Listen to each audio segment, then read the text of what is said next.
राधे राधे दोस्तों, मैं सीमा यदुवंशी आप सबका स्वागत करती हूँ अपने चैनल संस्कृति की पहचान में। तो दोस्तों, आज की कहानी एक सनकी राजा की है जो ऊँट पटांग काम करता रहता था। बहुत दिन पहले समस्तीपुर जिले में एक राजा राज्य करता था। उसका नाम सुंदर सिंह था। यूँ सुंदर सिंह के पास प्रजा की भलाई के लिए अनेकों काम थे, जैसे कि वह जगह जगह धर्मशाला बनवा सकता था, तालाब खुदवा सकता था, रिश्वत, भ्रष्टाचार, बेईमानी जैसी चीज़ों को दूर करने के उपाय सोच सकता था। पर राजा व्यर्थ की, बिना उपयोग की बातें अधिक सोचता था। उदाहरण के लिए एक बार उसने अपने मंत्री को आज्ञा दी कि राज्य की जितनी भी मछलियां हैं उन सभी को इकट्ठा करके एक बड़े तालाब में छोड़ दिया जाए। मंत्री बेचारा कह भी क्या सकता था, वह तो ठहरा राजा का अनुचर। पूरे 1 महीने बड़ी कठिनाई से ये कार्य पूरा हो पाया। मंत्री ने सेनापति से सारी बातें कही। सेनापति ने राज्य के सारे मंत्रियों को बुलाया और इस पर एक बैठक की। सभी ने एक मत यही निर्णय लिया कि राजा को एक बार अच्छी तरह से सबक सिखाना चाहिए। इस तरह सभी का श्रम और शक्ति बर्बाद होती है। इतना श्रम और समय प्रजा की भलाई के लिए लगाया जाए तो उससे कुछ लाभ भी हो। अभी इस घटना को 2 ही महीने बीते थे कि राजा ने सेनापति को बुलाया और आज्ञा दी, सेनापति, राज्य भर में जो 3 सबसे बड़े मूर्ख हों उन्हें 1 महीने के भीतर हमारे सामने उपस्थित करो। पर ध्यान रखना, उससे बड़े मूर्ख हमें कहीं ढूंढने से नहीं मिलने चाहिए, नहीं तो तुम्हारा सिर सलामत नहीं रहेगा। पर आप उन 3 मूर्खों का करोगे क्या? सेनापति ने मन में कुढ़ते हुए पूछा। अरे करेंगे क्या?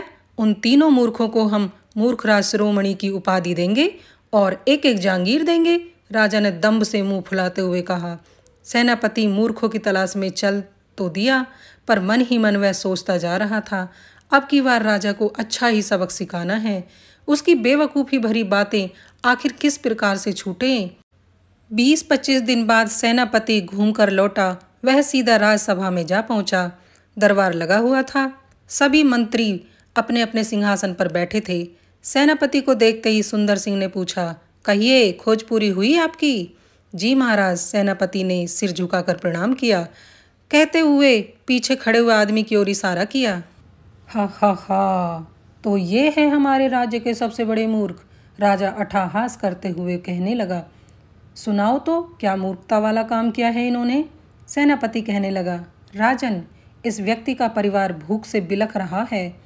बच्चे रो रहे हैं, पत्नी हड्डियों का ढांचा भर रह गई, पर यह फिर भी कुछ काम नहीं करता। इससे किसी ने कह दिया कि प्रसन्न होने पर संतोषी माँ धन की वर्षा करती है। तो यह सब कुछ छोड़कर 1 वर्ष तक संतोषी माँ को रिझाता रहा।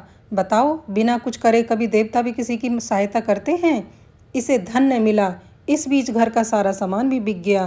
पेट तो आखिर भरना ही था ना। 1 महीने पहले इस मूर्ख ने किसी को कहते हुए सुना कि रुपया रुपये को खींचता है। बस फिर क्या था, उसने तुरंत एक साहूकार के यहाँ नौकरी कर ली। जब भी यह खाली होता, जेब से रुपया निकाल कर तिजोरी के छेद पर लगाने लगता। इसे पूरा विश्वास था एक न एक दिन इसका रुपया तिजोरी के रुपयों को जरूर खींच लेगा। इसी चक्कर में इसके 100 रुपये हाथ से छूटकर तिजोरी में गिर चुके हैं। सेनापति की बातें सुनकर सारे दरबारी हंसे बिना न रह सके। राजा ने तुरंत अपने गले का बहुमूल्य रत्नों का हार निकालकर उस मूर्ख राज के गले में पहना दिया। सभी को उत्सुकता होने लगी कि अब देखें कि दूसरा और तीसरा मूर्ख कौन है। तभी राजा ने आज्ञा दी, अब दूसरे मूर्ख को प्रस्तुत किया जाए। कुछ झिझकते हुए सेनापति बोला, महाराज, हमारे राज्य में दूसरा और तीसरा मूर्ख इस दरबार में ही मौजूद है। हमारे दरबार में? राजा ने आश्चर्य से पूछा, कौन है वो? महाराज, मैं उसका नाम नहीं ले सकता, नहीं तो वो मुझे मरवा देंगे, सेनापति बोले। अरे अरे, मेरे रहते प्राणों की चिंता तुम क्यों कर रहे हो? निर्भीक होकर कहो, राजा ने आश्वासन देते हुए कहा। तो महाराज, बुरा न माने, राज्य के दूसरे मूर्ख आप ही हैं। क्या मतलब? राजा ने गुस्से में भरकर पूछा। मतलब बिल्कुल साफ है, जो राजा विद्वानों की खोज ना कराकर, विद्वानों को पुरस्कार ना देकर मूर्खों की खोज करवाए और उनको पुरस्कार दे, तो वो राजा मूर्ख नहीं तो और क्या है, सेनापति ने गंभीर होते हुए कहा। अब राजा ने पूछा, और तीसरा मूर्ख कौन है? राजा ने उत्सुकता से पूछा। वह मैं हूँ, जो मूर्खों को ढूंढने निकला।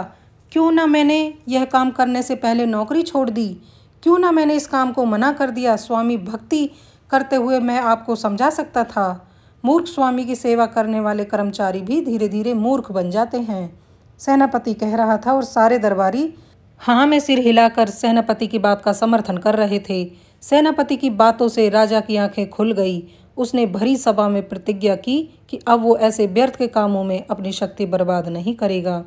मंत्री, सेनापति सभी राजा के इस निर्णय से बड़े खुश हुए। इसके बाद राज्य में किसी भी कर्मचारी को राजा की सनक नहीं सहनी पड़ी। तो दोस्तों, इस तरह से सन की राजा को उनके दरबारियों ने और सेनापति ने मिलकर सबक सिखाया और यहीं पर हमारी कहानी समाप्त होती है। दोस्तों, कहानी कैसी लगी कमेंट करके ज़रूर बताइए। थोड़ी सी भी अच्छी लगती है तो एक लाइक कर दें। चैनल पर नए हैं तो चैनल को सब्सक्राइब कर लें। आप सबके सपोर्ट की हमें बहुत ज़्यादा ज़रूरत है। तो दोस्तों, मिलते हैं एक नई कहानी के साथ। राधे राधे।